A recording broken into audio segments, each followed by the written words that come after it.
At the release of this episode, many of you growing grapes in the Northern Hemisphere will be in or approaching midsummer in your vineyard. So today we're going to be talking a little about things that can go amiss, awry, or just plain disastrous in your vineyard in the summer, and how to avoid those midsummer mismanagement mistakes. Try saying that 5 times fast. And talking about tongue twisters, you might notice my voice is a little off today. I'm seeing that midsummer cold coming on, and I'm still here for you guys, and I want to still just work through this and do my best, so bear with me. So talk about tricky timing of a topic. We have some growers who are in the southern United States, southeastern United States, who are already in veraison at the time of this recording, and others who are just seeing fruit set, like those growers in the Willamette Valley of Oregon that I visited just a week ago when I was out at the American Society for Enology and Viticulture annual conference. So today we're going to talk about 6 key areas of vineyard management that can easily go awry in this midsummer season and how to avoid those mistakes in your vineyard. I don't want that to happen to you, so listen in. Okay, so we're going to start with number 1, and I have number 1 listed as what I just consider improper canopy management. Okay, so there's 2 things that you can do that I've seen become a problem midsummer. And the first one I'm going to cover is overexposing your fruit, especially if you're in a warm or hot climate or a site or an aspect or slope that gets late day heat accumulation. So it's beneficial, as we've talked about here on the podcast in the past, to do some degree of leaf removal in the fruit zone, because that's going to open up the canopy. It's going to open up the fruit zone so sprays can get into the fruit, whether you're organic or conventional, that doesn't matter. It's a practice you're probably looking into. But in hot climates, we sometimes do less leaf removal on late day sun sides of the canopy so we can avoid that late day sunburn. In cold climates, we might do leaf removal aggressively on both sides of the canopy because that heat accumulation just isn't an issue. So you need to know your site, you need to know your late day temperatures during the hottest time of the year, and you need to make sure you leave some shade if needed to protect your fruit on that late day side of the canopy. I've also heard of some growers trying to use kaolinite clay and other things to protect their fruit, but I don't think that's going to be a substitute for a little bit of partial shade from leaves that you've taken so much time to grow and maintain throughout the season. So fit that to your site, fit that to your climate, and make sure you just don't overexpose your fruit.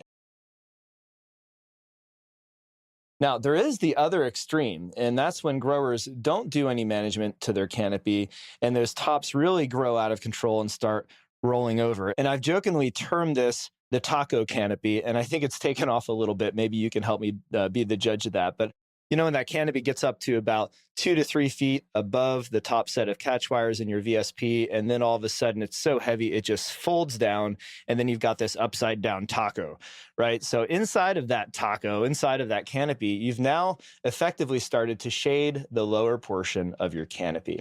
And if you don't fix that or do your hedging to remove that soon enough, that shading of that lower canopy can start to make the leaves turn yellow because they're shaded, and they're going to fall off. And when they do that, they also export mobile nutrients into the vine, such as potassium, in some cases nitrogen, but that potassium is going to an area that is a sink nearby the lower canopy, which is your fruit. So this could also potentially increase potassium in your fruit and could lead to higher pHs in your juice and your wine. So it's a really good idea to make sure you're doing your trimming and your hedging in a timely manner so that you don't end up shading the lower portion of the canopy, because that lower portion of the canopy is what you need to help ripen your fruit. So let's go over what we want to avoid with summer sprays. First of all of the products you're going to spray, whether they're organic or conventional or even biological, a lot of them have what we call a pre-harvest interval.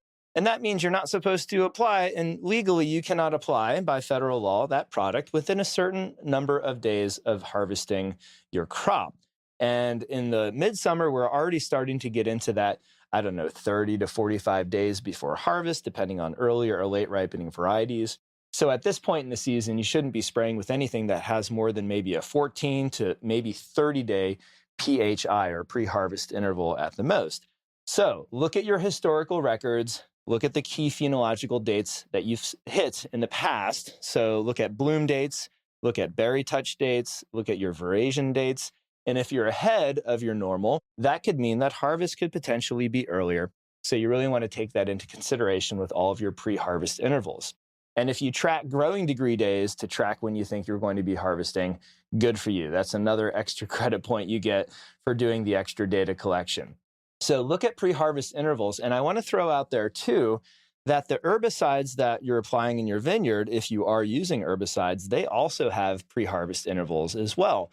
And some are minimum 14 days, while others can be 30 days, 50 days, or even more. So make sure if you're controlling weeds with herbicides that you're also looking at the pre-harvest intervals of those products too.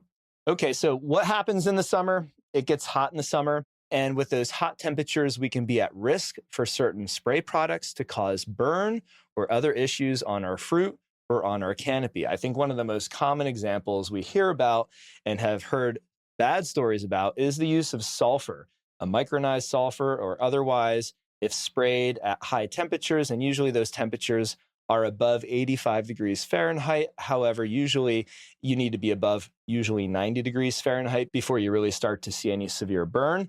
You want to make sure that you're not spraying sulfur or oils in very hot temperatures. And of course, you would never spray sulfur with an oil. There are certain things that are incompatible, so I'll talk about those next.